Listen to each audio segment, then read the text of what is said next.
everyone, welcome back to our channel. This video is about Maternity Benefit Act 1961. ये हमारा जो video है ये कंप्लीट लेक्चर होने वाला है इस एक्ट के ऊपर। इसके अंदर हमने सारे जितने भी इम्पोर्टेंट पॉइंट्स थे, फैक्ट्स थे, फिगर थे, सब इंक्लूड किया है।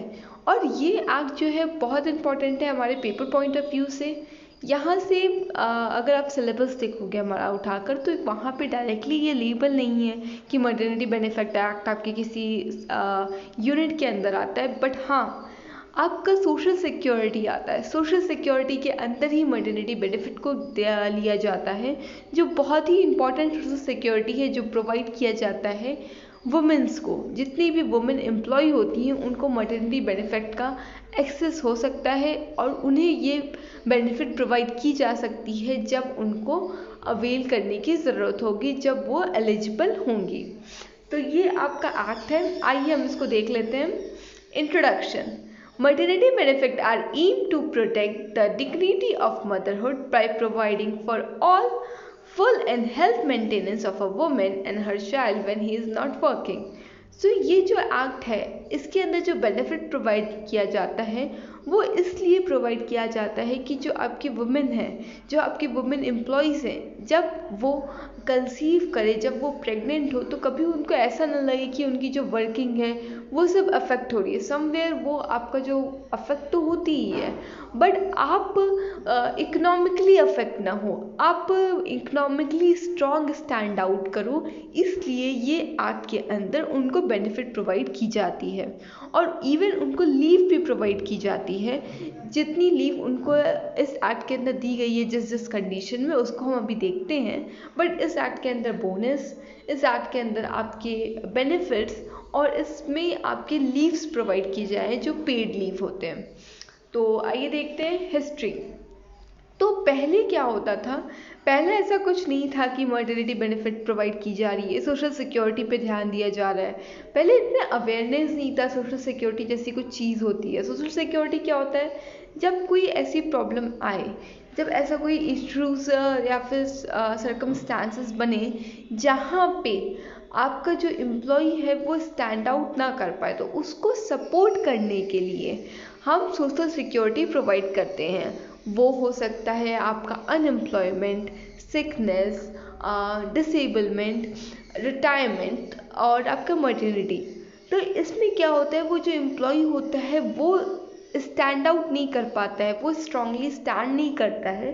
इसलिए हम उससे सोशल सिक्योरिटी प्रोवाइड करते हैं कि वो भी अपने लिविंग को अच्छे से स्मूथली रन कर सके, इवन अगर उसको ये सब प्रॉब्लम्स हो रही हैं तो इसलिए हिस्ट्री में पहले क्या होता था, ऐसा कुछ तो होता नहीं था।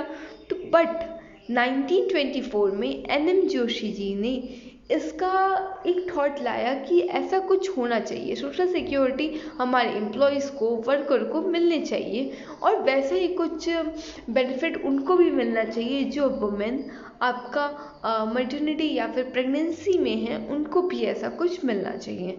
तो फर्स्ट टाइम किसने इंट्रोड्यूस किया था, एन.एम. जोशी जी ने 1924 में।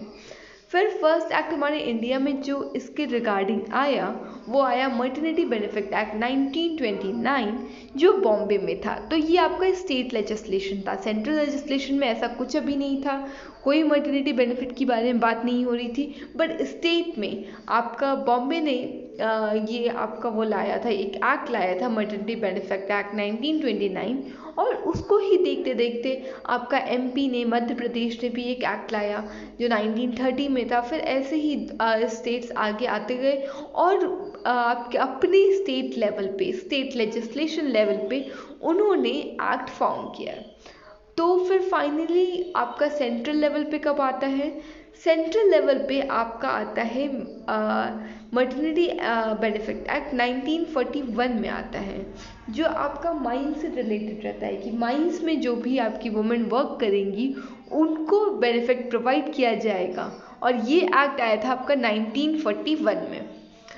एप्लीकेबिलिटीज़ कब एप्लीकेबल स्टार्ट हुआ, तो इसका इन्फोर्स डेट है 12 दिसंबर 1961। इस दिन हमारे इंडिया पे ये इन्फोर्स हो गया था। अब देखते हैं कि ये कहाँ कहाँ अप्लाई होता है।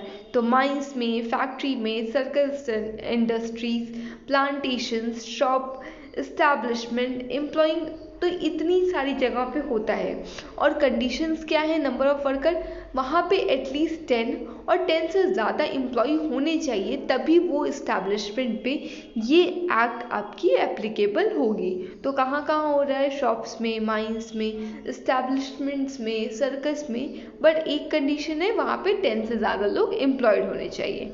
इट कैन बी एक्सटेंडेड, आपका ये जो स्कोप है कि वहाँ 10 से ज़्यादा लोग होंगे तभी, ये जो स्कोप है वो एक्सटेंड किया जा सकता है by central government within giving of notice of 2 month to the central government. तो स्टेट गवर्नमेंट के पास इस एक्ट में पावर है कि वो इसको एक्सटेंड कर सकती है, इसके स्कोप को एक्सटेंड कर सकती है। With in 2 month of giving notice, आप 2 महीने के अंदर नोटिस प्रोवाइड करो, और वो किसको प्रोवाइड कर रहे हो, आप सेंट्रल गवर्नमेंट को कर रहे हो, तो ये आपकी एप्लीकेबिलिटी हो गई। अब इसका स्कोप क्या है, फैक्ट्री, माइंस और प्लांटेशन बता चुके हैं, जहाँ 10 से ज़्यादा लोग होंगे वहाँ पे ये एक्ट एप्लीकेबल होगी। बट कहाँ अप्लाई नहीं होगी, तो जहाँ भी जिस भी इस्टेब्लिशमेंट में ESI, employ state insurance apply हो रहा है, वहाँ पे मटर्निटी बेनिफिट नहीं होगा, क्योंकि ESI में ऑलरेडी मटर्निटी बेनिफिट के लिए प्रोविज़न है जिसमें उनको मटर्निटी बेनिफिट प्रोवाइड की जाती है, तो वहाँ पे नहीं होगा। तो अगर ESI फॉलो हो रहा है, मान लेते हैं किसी इंडस्ट्री में ESI एप्लीकेबल है, बट वो जो वुमेन है वो एलिजिबल नहीं है ESI को वो करने के, अवेल करने के लिए, तो उस पर मटर्निटी बेनिफिट वहाँ पे आपका अप्लाई होगा।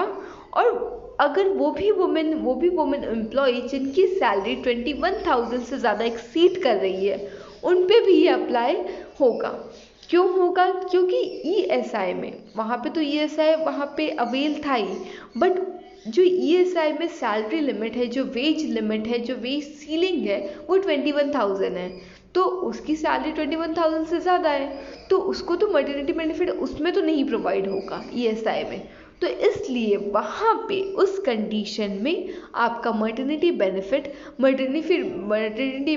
एक्ट के अंदर अवेल किया जाएगा उस वुमेन एम्प्लॉय को।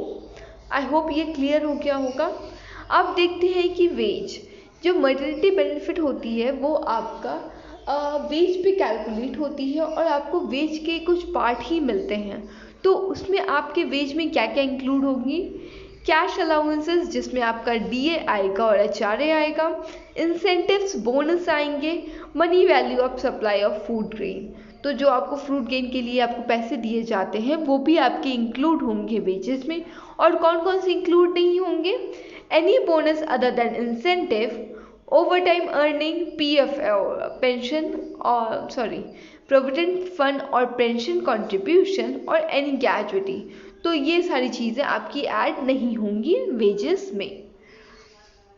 अब क्वालिफाइंग कंडीशंस क्या होती है, अब अगर वो एम्प्लॉय, जो वुमेन एम्प्लॉय है, वो आपके इस्टेब्लिशमेंट में प्रीवियस ईयर में at least 80 days in 12 month I है, मतलब अगर वो 2020 में प्रेग्नेंट होती है तो 2020 में एटलीस्ट वो 80 दिन आपके इस्टेब्लिशमेंट में आई होनी चाहिए, तो तभी उस एम्प्लॉय को, तभी उस वुमेन एम्प्लॉय को एलिजिबिलिटी होगी कि वो उसे मटर्निटी बेनिफिट एक्ट प्रोवाइड किया जाए। तो ये आपका हो गया 80 days in the case of maternity benefit act. और जो आपका ESI के अंदर मटर्निटी बेनिफिट एक्ट मिलता है वहाँ पे 70 डेज है, तो डिफरेंस आप याद कर लीजिए, 80 डेज होता है आपके मटर्निटी बेनिफिट एक्ट का, और 70 डे होता है ESI के अंदर जब मटर्निटी बेनिफिट एक्ट प्रोवाइड किए जाते हैं। तो एटलीस्ट आपका 80 डेज आना चाहिए उस वुमेन एम्प्लॉय को, तभी वो एलिजिबल होगी इस एक्ट के अंदर। Rate average daily wages, average of 3 calendar month preceding date at her absence. तो मैंने बताया कि आपका जो बेनिफिट्स होते हैं, जो आपके पैसे मिलते हैं, वो वेजेस पे कैलकुलेट होते हैं। तो वेजेस कैसे होंगे, जो आपके वेजेस है उसका एवरेज 3 मंथ का निकाला जाएगा, जिस दिन से वो एब्सेंस होना स्टार्ट की होगी उसके पिछले 3 महीने का एवरेज निकाल के उसको पेमेंट की जाएगी। ड्यूरेशन क्या होता है, मैंने आपको अपने लास्ट वीडियो में अमेंडमेंट में ही बताया था कि जो आपका ड्यूरेशन है वो 12 वीक से बढ़कर 26 वीक हो गया है। पहले क्या था, जब ये एक्ट थी, अमेंडमेंट के पहले 12 वीक की आपको लीव मिलती थी, उस एम्प्लॉय को 12 वीक की लीव मिलेगी। बट अब वो बढ़ के 26 वीक्स हो गए हैं, जिसमें कि जो 8 वीक्स होते हैं वो आपके बिफोर डिलीवरी होंगे और जो आपके रेस्ट ऑफ 18 वीक्स होते हैं वो आपके आफ्टर डिलीवरी मिलते हैं। तो टोटल 26 वीक्स के लिए वो इंटाइटल होती है, 26 वीक उसको छुट्टी मिलेगी। अब अगर मान लीजिए उस वुमेन की डेथ हो जाती है या फिर बेबी की डेथ हो जाती है या फिर दोनों की डेथ हो जाती है, तो आप कैसे क्लेम होगा, जो आपके उसके स्पाउस होंगे या फिर उसका जो पार्टनर होगा वो कैसे क्लेम करेगा और किस कंडीशन पे उसको पैसे मिलेंगे और कब पैसे मिलेंगे। तो क्लेम कैसे किया जा सकता है वो देख लेते हैं। वुमेन डाई बिफोर डिलीवरी, अगर वुमेन की डेथ हो जाती है बिफोर डिलीवरी तो उसकी डेथ तक का आपको मटर्निटी बेनिफिट उसके डिपेंडेंट को या फिर उसके जो घर वाले हैं उनको पैसे दिए जाएंगे टिल हर डेथ। अगर दूसरा कंडीशन है वुमेन डाई आफ्टर डिलीवरी, अगर वो डिलीवरी बेबी को बर्थ देने के बाद उसकी डेथ होती है तो वो उससे पूरे पैसे मिलेंगे, जितने पैसे उसके लिए इंटाइटल थे उतने ही पैसे उसको पूरे यहाँ पे पे किए जाएंगे। आपका एम्प्लॉयर लायबल होगा कि उसको पूरा पैसा देना चाहिए। अगर वुमेन की भी डेथ हो जाती है और चाइल्ड की भी डेथ हो जाती है तो जब तक चाइल्ड आपका अलाइव है तब तक उसको पैसे आपको देने पड़ेंगे, और अगर बाय द केस चाइल्ड की भी डेथ हो जाती है तो वहाँ पे आपके एम्प्लॉयर का जो लाइबल थे वो अब लाइबल नहीं रहेंगे और वो अब पेमेंट नहीं करेंगे। अब मेडिकल बोनस कितना दिया जाता है इस एक्ट के अंदर, 3,500 दिया जाता है। फ्रॉम दिसंबर 2011 से स्टार्ट हुआ है कि 3,500 रुपये उसको एज अ मेडिकल बोनस दिया जाएगा। तो पेमेंट ऑफ मटर्निटी बेनिफिट, अगर आप पेमेंट करना चाहते हो मटर्निटी बेनिफिट का बिफोर डिलीवरी तो आप इन एडवांस में दोगे, बट वहाँ पे एक कंडीशन आ जाती है कि उस एम्प्लॉय को, उस वुमेन एम्प्लॉय को प्रूफ ऑफ प्रेगनेंसी दिखाना होगा कि हाँ एक्चुअल में हम प्रेग्नेंट हैं, आप मुझे जो मैं पैसे आप एंटाइटल होती हूँ वो मुझे प्रोवाइड करो इन एडवांस। तो ये आपका बिफोर डिलीवरी होता है। और आफ्टर डिलीवरी क्या होता है, with in 48 hours of children birth, मतलब वो जो चाइल्ड बर्थ हुआ है उसके 48 आवर के अंदर ही अंदर आपका एम्प्लॉयर लाइबल होता है कि उसको वो पे करना है, बट वहाँ पे भी प्रेगनेंसी का जो प्रूफ है वो रिक्वायर्ड होगा। तो आपको पता चल गया कि पेमेंट कैसे होगी, कब पेमेंट होगी, क्लेम कैसे होगा, ये आपको चीज़ें क्लियर हो गई हैं। और अगर बाय चांस आपका जो वुमेन थी उसका मिसकैरेज हो जाता है, उसका जो बेबी है वो डैमेज हो जाता है, हार्म हो जाता है और वो बर्थ नहीं दे पाती है, तो क्या होगा, उसको 6 वीक का यहाँ पे लीव प्रोवाइड किया जाएगा। 6 वीक उसको आपका पेड लीव मिलती है जिसमें वो रेस्ट कर सकती है और उसको जितने भी पैसे उस हफ्ते के बनेंगे उसको मिलेंगे। Additional leave for the illness due to pregnancy, delivery और अदर, अगर मान लीजिए आफ्टर डिलीवरी उसको वीकनेस होती है या फिर कुछ प्रॉब्लम आ रही है तो उसको एडिशनल 1 वीक 1 मंथ का और मिलेगा। आपको देखिए 18 वीक्स तो मिल रहे थे आफ्टर डिलीवरी, बट उसके बाद भी अगर कुछ इश्यूज आ रहे हैं, उसके बाद भी अगर वो रिकवर नहीं कर पा रही है तो तब भी वो एंटाइटल है कि उसे 1 मंथ का लीव मिलेगा। नर्सिंग ब्रेक, अगर मान लीजिए आपको ब्रेक मिल गया, ठीक है, फिर आप उसके बाद एम्प्लॉयमेंट को ज्वाइन करते हो तो अब बेबी तब भी तो छोटा है ना, तो उसको नर्सिंग ब्रेक, उसको लिए उसकी देखभाल के लिए जाना या फिर उसको फीड करने के लिए जाने के लिए उस एम्प्लॉय को एंटाइटल कि वो एटलीस्ट 4 बार जा सकती है और उसमें उसका इंटरवल भी इंक्लूड होगा। तो 4 ब्रेक इंक्लूडिंग इंटरवल उसके लिए वो एंटाइटल है इस एक्ट के अंदर। Any woman deprived for the maternity benefit or medical bonus or discharge, अगर मान लीजिए उसे मेडिकल बोनस या फिर लीव या फिर किसी भी चीज़ में कुछ इश्यूज आते हैं और उसको एज इट इज़ जो एक्ट में लिखा हुआ है जिसके लिए वो एंटाइटल्ड है उसे नहीं मिलता है, तो विद इन वो अपील कर सकती है। विद इन 60 डेज वो 60 डेज के अंदर अपील कर सकती है कि उसके साथ ये सारी चीज़ें गलत हुई हैं और उसको इतने पैसे या फिर इतनी चीज़ों के लिए वो एंटाइटल है।